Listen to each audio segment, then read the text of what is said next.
And so we grow up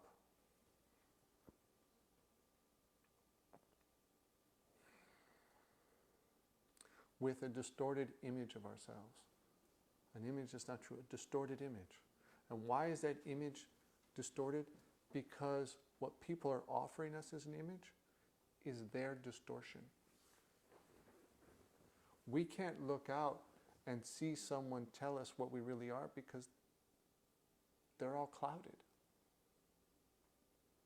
They're not a clear mirror reflecting us. They're clouded. And we look into their story and they tell us their story, and we get their image, their judgmental image, their victim image, their of us reflected back. We get a distorted image, not a real sense of what we are in those moments. And we grow up with a distorted image of ourselves. So few places in the world is there a clear mirror.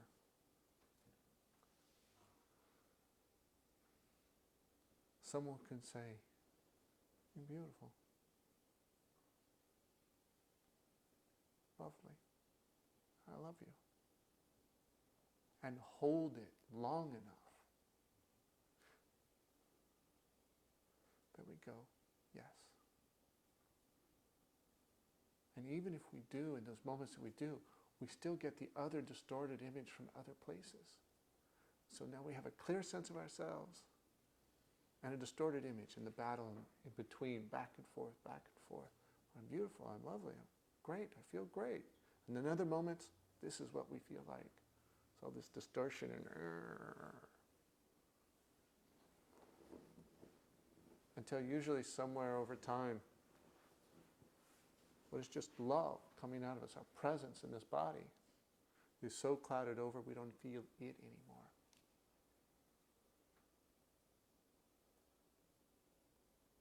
And even in the presence of a clear mirror, if you can find one, nature is the most available one, because nature is just pouring love back.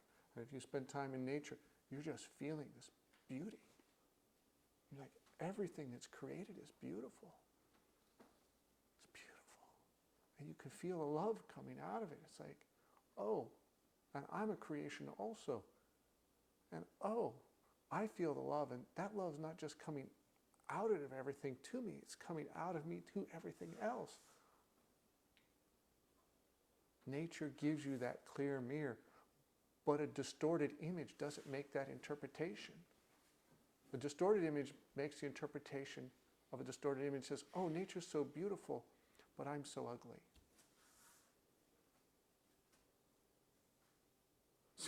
So even in nature, you're going to distort the message.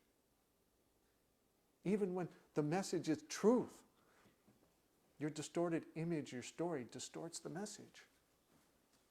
So you have to go back to a clear mirror, back to a clear mirror, back to a clear mirror, again and again, and really be skeptical of what your distorted image is telling you until you feel your own presence and that beauty, and say, I'm a creation too, and I'm a presence, and I'm emanating just like everything else is, a radiance of love.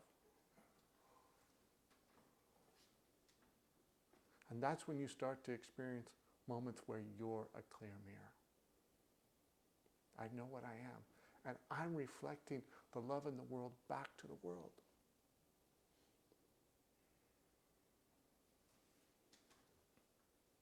And you say, this is the truth. But even if you are radiating that love back in the world, the distorted don't perceive it. The people around you, they'll misinterpret it. They go, oh, she says she loves me, but she doesn't really believe that. They still feel bad about this. Oh, she's really nice, or he's really nice to me, but I don't deserve it. Your husband the other day, all those clear mirror moments, just being present with you, going, okay. And you perceive it as not being supported. Oh, he's not listening. He doesn't care about what I say. He's always like that. Not supporting me in my drama. A clear mirror doesn't support you in your drama.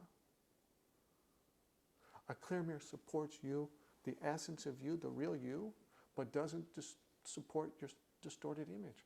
But also doesn't condemn your distortions and your judgments and your drama. Because it's like, I love that. I love your creation too. That's all your drama. I love that too. I'm not going to agree with it. I'm not going to react to it or play with it.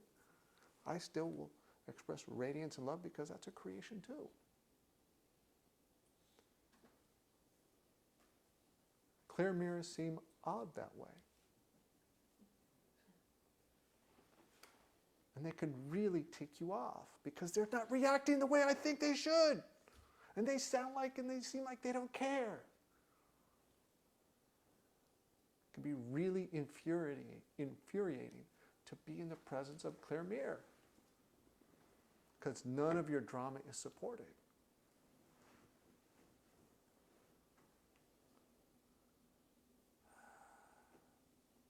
Your parents had no chance, probably no chance, to be and remain a clear mirror. And even if they were, somewhere along the line you could still end up with a story that they're not. A wonderful friend of mine, it's a wonderful childhood and she could remember it till 5 years old, so beautiful, it was like heaven. 5 years old, it's her first day of school, and the parents drop her off at her first day of school, and they abandoned me there. And I cried and cried and cried, and I wanted to go home, and I screamed, like, why didn't they leave me here? They don't love me anymore. It's the story she created. My parents don't love me, I'm not lovable, there's something wrong with me, they don't like me. Next day the same thing, next day the same thing.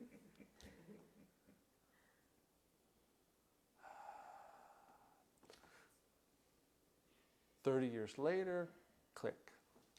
Oh my gosh. They love me unconditionally. They couldn't stop that young mind from making a distortion of the whole thing. So even in the best of intentions, and even in a relationship where your parents totally love you, a child can turn it into something else. Okay?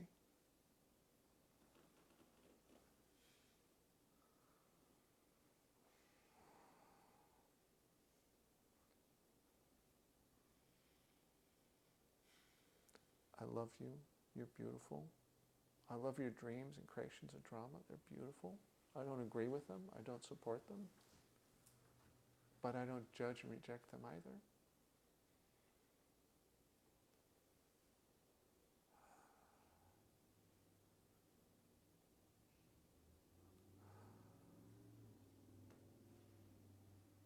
I love you. It's just the way it is.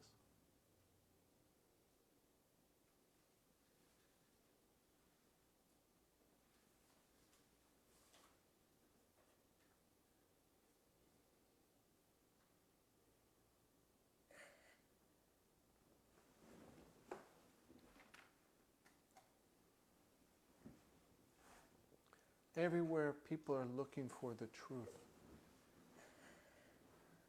And the truth is, you're beautiful. Your presence of love will force emanating out of that body and everywhere.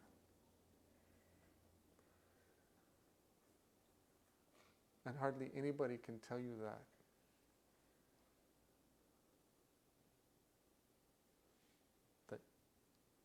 That is not corrupt with an I'm not good enough story. But it's what you're looking for. It's like looking for yourself, to experience yourself that way.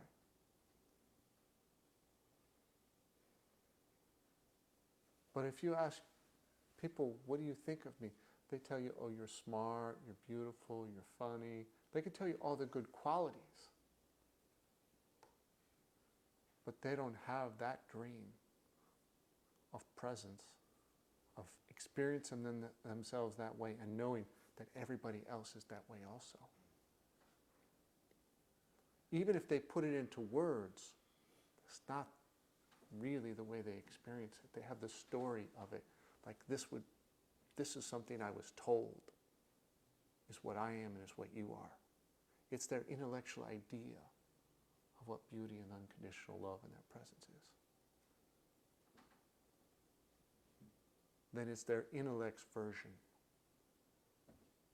that you're beautiful, that you're all that you're that same force of nature and beauty emanating everywhere.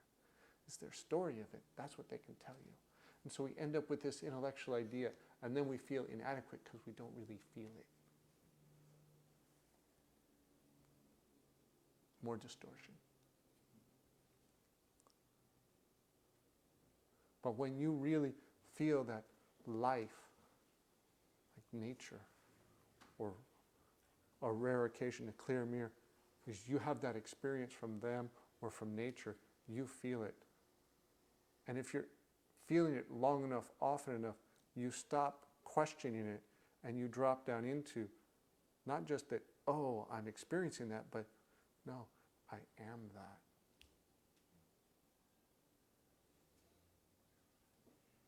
This isn't just being done to me, even though I don't deserve it. This is what I am, and I'm emanating it back. Long enough, often enough, you're like, oh no, I'm just not experiencing it. I am that experience, and this body is experiencing me. That's what this is. And because I'm going out just as much as I'm coming in.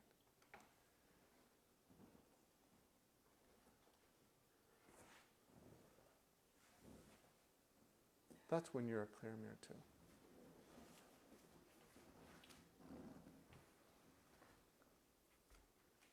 That's when you know what you are.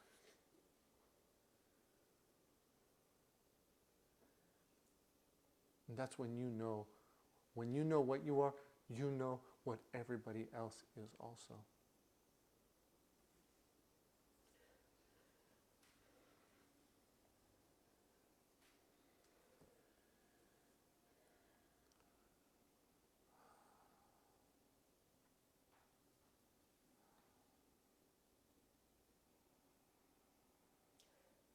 This is why cleaning our dream, cleaning up the distortions, cleaning up the stories, cleaning up the false identities, cleaning up the ego. That's why I spend time cleaning yourself, your own mirror.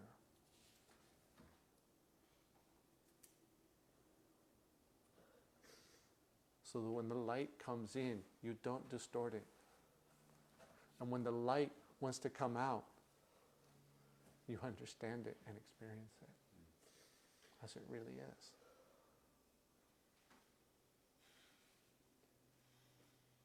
And don't expect to find the truth of what you are from someone else's story about you, their opinion, their adjectives, unless they're a clear mirror. Don't go looking for your identity or an understanding of yourself from someone else's opinion. You're looking for the truth of what you are, trying to find a clear reflection in a mirror that's distorted, that's foggy, that's smoky. A smoky, foggy mirror is not going to show you to you. You're not going to feel your radiance and light in a mirror that's all fogged over.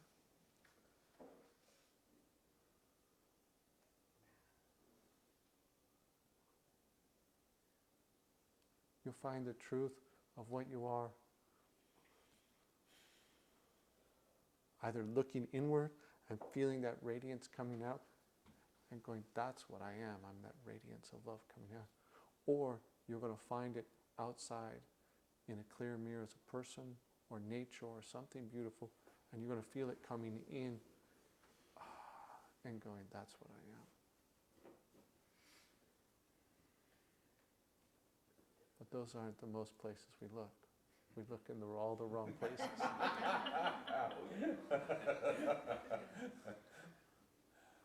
We look for someone who loves us, who doesn't know how to love unconditionally. We look for the perfect relationship.